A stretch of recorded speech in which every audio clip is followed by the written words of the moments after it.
அனைவருக்கும் வணக்கம். தனுசு ராசிக்காரர்களுக்கு பொறுத்தது போதும் பொங்கி எழும் ராசியின் அதிபதியான குரு பகவானின் பெயர்ச்சி காரணமாக முதல் 3 மாதங்களில் இல்லாத அதிரடியான மாற்றம் அடுத்த 3 மாதங்களில் ஆகஸ்ட், செப்டம்பர், அக்டோபர் மாதங்களில் எந்தெந்த விஷயங்களில் நிறைந்து கிடைக்கப் போகிறது என்பதை ஆராய்ந்து பார்க்கும் போது நடக்க இருப்பதை யாராலும் தவிர்க்க முடியாது. தனுசு ராசிக்காரர்களுக்கு இவை நடந்தே தீரும் என்று சொல்லக்கூடிய வகையில் எந்தெந்த நிகழ்வுகளை ராசியின் அதிபதியான குரு பகவான் ஏற்படுத்தி கொடுக்க போகிறார் என்று பார்க்கும்போது ரூணரோக சத்ருஸ்தானம் ஆகிய 6ல் அமர்ந்திருக்கிறாருங்க.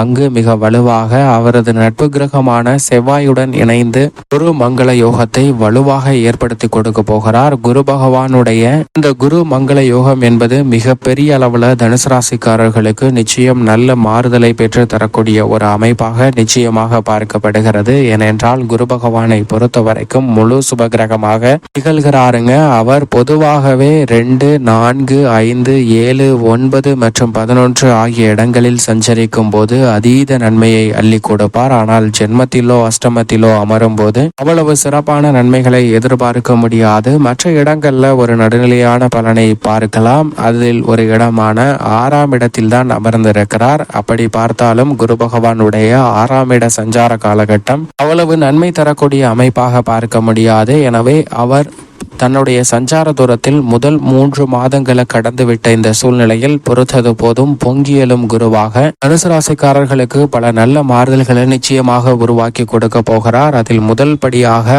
6ஆம் இடத்தில் செவ்வாயுடன் இணைந்து சஞ்சரிப்பது. நிச்சயமாக 6ஆம் இடத்திற்கு செவ்வாய் வருவது அமோகமான வளர்ச்சியை ஏற்படுத்தி கொடுக்கக்கூடிய ஒரு அமைப்பாக பார்க்கப்படுகிறது. அங்கு ராசியின் அதிபதியுடன் இணைந்து குரு மங்கள யோகத்தை மிகவும் வலுவாக ஏற்படுத்தி கொடுப்பதால் கனவிலும் எதிர்பாராத பல்வேறு வகையான இனிமையான நல்ல அதிரடியான மாற்றங்கள் முதல் 3 மாதங்களில் இல்லாத வகையில் இனி பெறுவதற்கான சூழல் மிகவும் வலுவாக தனுசு ராசிக்காரர்களுக்கு உண்டு. ஏனென்றால் தனுசு ராசிக்காரர்களை பொறுத்த வரைக்கும் ராசிக்கு மட்டும் அதிபதி அல்லங்க, 4ஆம் இடமான சுகஸ்தானத்திற்கும் அதிபதியாக திகழ்கிறார் குரு பகவான். அப்படிப்பட்டவர் ரூணரோக சத்ருஸ்தானம் என்று சொல்லக்கூடிய 6ஆம் இடத்திற்கு வருவது பொதுவாகவே சாதகமற்ற ஒரு நிகழ்வாக தான் பார்க்கப்படுகிறது. அங்கு முதல் 3 மாதங்களை கடந்து பிறகு செவ்வாயுடன் இணைந்து குருமங்கள யோகத்தை உருவாக்கி கொடுப்பதால் பொங்கி எழும் குருவாக பல நன்மைகளை இந்த குரு பயிற்சியில் நிச்சயமாக அடுத்த 3 மாதங்களில் அக்டோபர் 15ஆம் தேதிக்கு பிறகு வக்ரம் பெற போகிறார். அதற்கு முன்னதாகவே சிறப்பாக பெறுவதற்கான சூழல் நிச்சயமாக உண்டு. அது மட்டுமல்லாது குரு வக்ரம் பெற்றாலும் கூட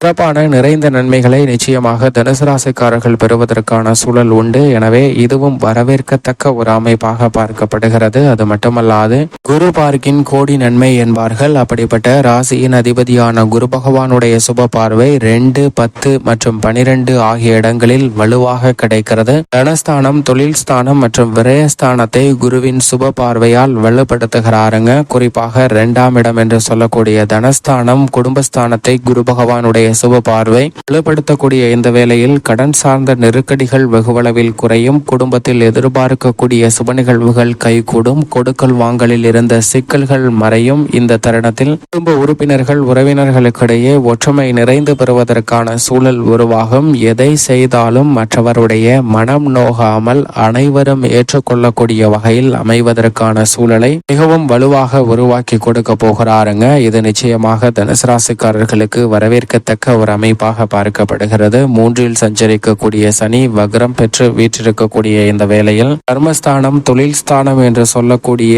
10ஆம் இடத்தை பொறுத்தது போதும் பொங்கி எழும் குருவாக பார்க்கக்கூடிய குரு பகவானின் அமைப்பு காரணமாக அதிலும் குறிப்பாக செவ்வாயுடன் இணைந்திருக்கிறாருங்க. எனவே 10ஆம் இடமான தொழில் ஸ்தானம் மிகவும் வலுவுள்ளதாக மாற்றப்படுகிறது. குரு பகவானின் அமைப்பு காரணமாக 3ஆம் பார்வையாக 10ஆம் இடத்தை பார்ப்பதால் தொழில் உத்தியோக ரீதியாக சிறு முயற்சி கூட பிரம்மாண்டமான வெற்றி வாய்ப்பை நிச்சயமாக தனுசு ராசிக்காரர்களுக்கு உருவாக்கி கொடுக்கக்கூடிய ஒரு சிறந்த அமைப்பாகவும் சாதகமான முன்னேற்றத்தை அள்ளி கொடுக்கக்கூடிய ஒரு தருணமாகவும் அமைய போகிறது. எனவே உத்தியோகம், தொழில் ரீதியாக இருக்கக்கூடிய பல்வேறு வகையான தடைகள் அனைத்தையும் தகர்த்தெறிந்து மிக சிறப்பான வளர்ச்சியை தொழில் ரீதியாக சந்திப்பதற்கான சூழல் நிச்சயம் தனுசு ராசிக்காரர்களுக்கு உண்டு.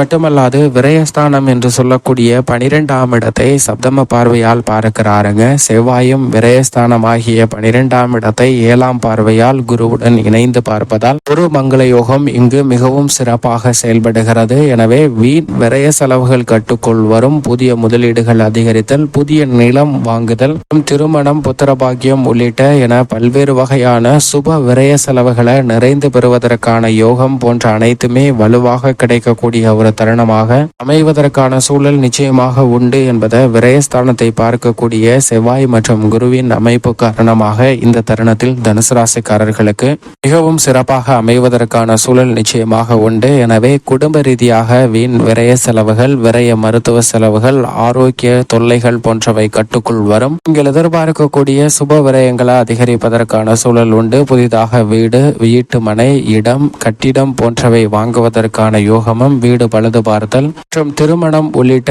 பல்வேறு வகையான சுப நிகழ்வுகளை சிறப்பாக மேற்கொள்வதற்கான யோகமும் கிடைக்கிறது. இந்த தருணத்தில் காதல், திருமணம் உள்ளிட்ட நல்ல வரன் கிடைத்து திருமண ஏற்பாடு செய்தல் போன்றவை மிக சிறப்பாக அமையும். புத்திர பாக்கியம் எதிர்பார்த்து கொண்டிருப்பவர்களுக்கும் புத்திர பாக்கியம் மிக சிறப்பாக கிடைக்குங்க. தனுசு ராசிக்காரர்களுக்கு இதில் பெரிய அளவிற்கு தடை இல்லை என்பதை ராசியின் அதிபதியான குரு பகவான் தெளிவாகவும் துல்லியமாகவும் உறுதிப்படுத்துகிறார். உத்தியோகம், தொழில் ரீதியான பணிகளில் சனி வக்ரம் பெற்றிருப்பதால் பணிச்சுமை என்பது அதிகரிக்கலாம். ஆனால் குருவுடன் இணைந்து செவ்வாயும் வலுவாக வீற்றிருக்கக்கூடிய இந்த வேளையில் பணிச்சுமை அதிகரித்தாலும் கூட அவற்றை உங்களுடைய திறமையை பயன்படுத்தி சாதுரியமாக செய்து முடிப்பதற்கான சூழல் நிச்சயமாக மிகவும் வலுவாக கிடைக்கக்கூடிய ஒரு தருணமாக தான் தனுசு ராசிக்காரர்களுக்கு பார்க்கப்படுகிறது என்பதில் சந்தேகமே இல்லை. திட்டமிட்டதை விட தொழில் மற்றும் உத்தியோகம் சார்ந்த பணிகளை சிறப்பாக செய்து முடிப்பதற்கான சூழல் நிச்சயமாக தனுசு ராசிக்காரர்களுக்கு இந்த தருணத்தில் உண்டு. இது மட்டுமல்லாது நீங்கள் எந்த பணியை திட்டமிட்டாலும் புதிய தொழில் துவங்குதல் மற்றும் சார்ந்த ஒப்பந்தங்கள், புதிய ஒப்பந்தங்கள் என எதை மேற்கொண்டாலும் அவற்றில் வெற்றி நிறைந்து பெறுவதற்கான சூழல் மிகவும் வலுவாக உண்டு. பல்வேறு வகையில தொந்தரவு கொடுத்து வந்த சிரமங்கள் விலகுவதற்கான சூழல் உண்டு. ஆனால் தொழில் சுமை அதிகரிப்பதற்கான வாய்ப்பு சனியின் வக்ரத்தின் காரணமாக உண்டு. எனவே சற்று விழிப்புணர்வுடன் இருப்பது சாதகமான நன்மையை பெற்றுத்தரும். அரசியல் சார்ந்த பணிகளில் பெரும்பாலும் சுக்கிரன் சாதகமாக வலம் வருகிறார். எனவே பொது வாழ்வில் ஏற்படக்கூடிய பிரச்சனைகளை சிறப்பாக கையாளக்கூடிய யோகம் உண்டு. கலைத்துறை ரீதியான பணிகளில் கூட்டு முயற்சியில் பிரம்மாண்டமான வெற்றி வாய்ப்பு நிறைந்து பெறுவதற்கான அதிர்ஷ்டமும் யோகமும் இந்த தருணத்தில் நிச்சயமாக உண்டு என்பதை தெள்ள தெளிவாக உறுதிப்படுத்துகிறாருங்க குரு பகவான். தனுசு ராசிக்காரர்களுக்கு மாணவர்களின் கல்வியில் நல்ல முன்னேற்றம் உண்டு. ஆசிரியர்களின் ஒத்துழைப்பு சாதகமாக அமையும்.